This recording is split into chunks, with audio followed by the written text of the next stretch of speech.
Hi, today in art we're learning about texture rubbings. We're creating an ornament with the shape of a pyramid, and we're going to use some texture rubbing plates which have rough textures. Some of them might have textures from nature, like this one which has the look of wood, or some of them might have textures from fabric. So you're going to have a variety of textures to work with, and we're going to use the warm colors. We're going to use red, yellow, and orange warm colors, and then we're going to build the form of our pyramid into an ornament. So to do our texture rubbing, you need to make sure that when you get each texture rubbing plate, like this one with the wood texture on it, that the rough side is up. You can feel it by rubbing your fingertips over that. Then you're going to slide it under your paper.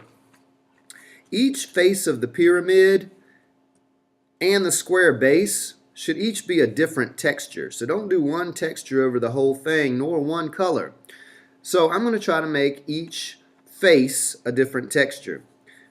What I do is I put my plate under there, I hold down with my free hand so it doesn't move, and then I'm going to use some small crayons that have no paper on them to rub and get the texture. And it's okay if you go outside of the triangular face of the pyramid, just try not to go on the square base. So when I rub back and forth, I can see the look of the wood, the texture of the wood appearing. And I'm going to stop right there at the line. That turned out great, and I can kind of feel the texture too left from the wax of the crayon. So I'm going to trade with somebody at my table. We're sharing these resources, and pick out a different texture. This one has bumps on it. It's a fabric type texture like wool. And I'm going to do another face of my pyramid. So I find the rough side, make sure that is up, slide it underneath my pyramid, and pick a different color. Warm colors are red, yellow, and orange, the colors of fire. That one had a great texture. You could see all of those dots that appeared on my paper from the texture of the plate. Let me try a different texture. I want to try, this one is a fabric. This is called houndstooth fabric, and it's popular for thick, heavy coats you see in the wintertime.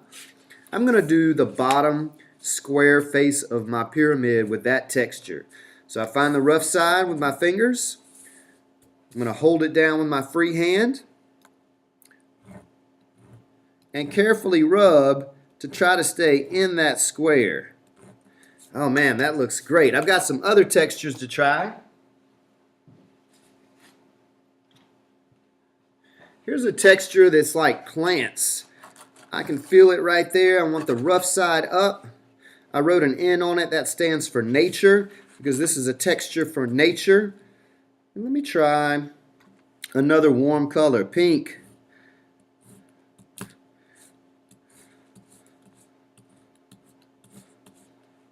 Now that turned out awesome. And if you wanted to, you could try these out here on the side, outside of your cutout to see what they're going to look like before you do it.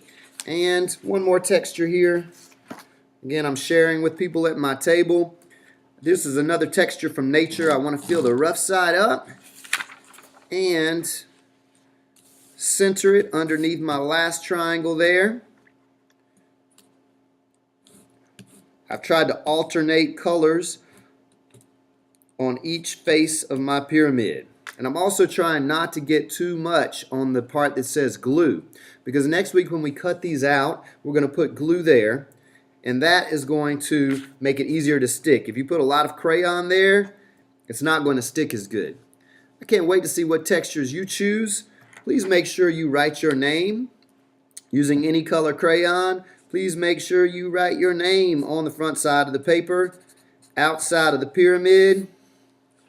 I can't wait to see how yours turns out.